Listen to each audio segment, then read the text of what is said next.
The moment my mother-in-law called me a gold digger, the room didn't go silent. It got louder. Louder with laughter that wasn't mine. I was standing beside the long glass dining table in Naomi Parker's backyard, holding a half-empty glass of sparkling water, when her voice cut straight through everything.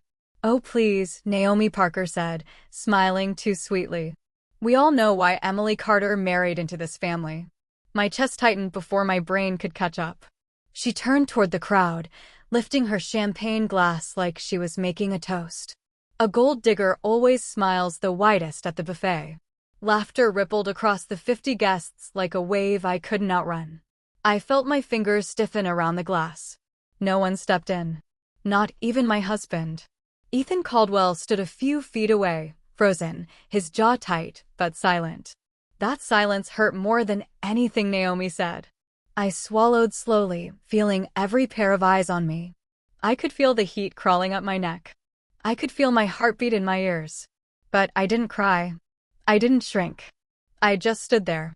Because something inside me had already decided this wasn't going to end the way she expected. Naomi tilted her head slightly, studying my reaction like she was waiting for me to break. "She came from nothing," she added casually. "And suddenly she's living in $1 million home." Someone chuckled.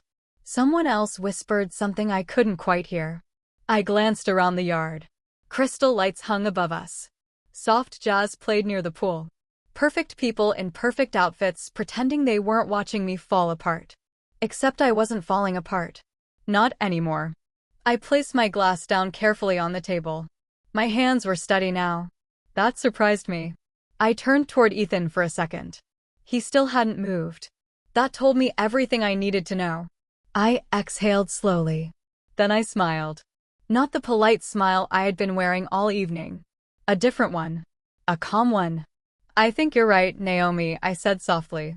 The laughter faded just a little. She blinked. I stepped away from the table and walked toward the small media setup near the edge of the yard. It was meant for a slideshow of family photos later that night. A projector screen stood tall beside a speaker stand. My laptop was already there. I had brought it earlier to finalize a presentation for work. Funny how things line up. I could feel the confusion building behind me.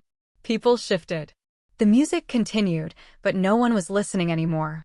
I opened my laptop slowly. My fingers hovered over the keyboard for just a second. I wasn't nervous. I was precise. Behind me, Naomi's voice came again, sharper this time. "What exactly are you doing?" I didn't turn around. "You'll see," I replied calmly. I connected the laptop to the projector cable. The screen flickered to life. A blank white background filled the space. The entire yard went quieter now. Even the laughter was gone. I logged into my banking portal.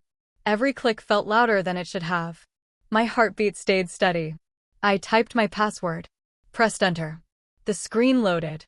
And then my account appeared. I stepped slightly to the side so everyone could see clearly. My name sat at the top. Emily Carter. Below it, the balance. $7,423,900. The silence that followed felt heavy. Not awkward. Heavy. Like something had just shifted in the air. I turned around slowly. Naomi's smile was gone. Her eyes were locked on the screen, wide, trying to process what she was seeing. Someone in the crowd whispered, "Is that real?" I didn't rush.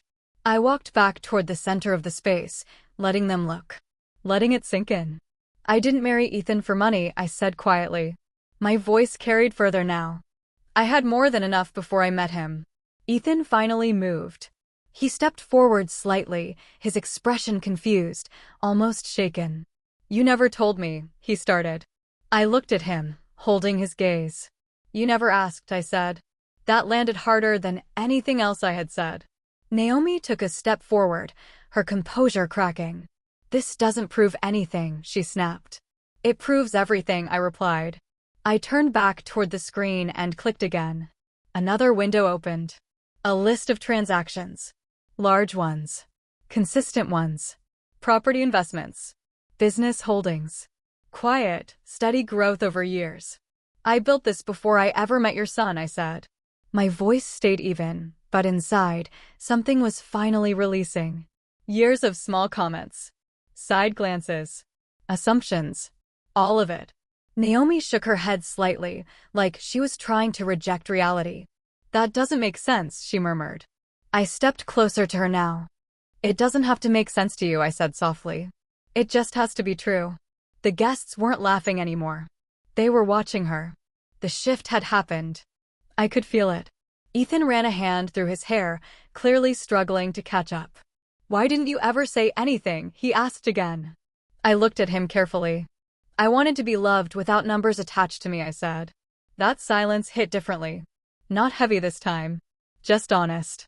Naomi's voice came out smaller now. You embarrass me, she said. I almost laughed. But I didn't. Instead, I shook my head slowly. No, I said. You did that yourself. The truth of it sat there, undeniable. She looked around at the guests. At the faces that had been laughing minutes ago. Now watching her with something else. Judgment. I walked back to the laptop and closed it gently. The screen went dark.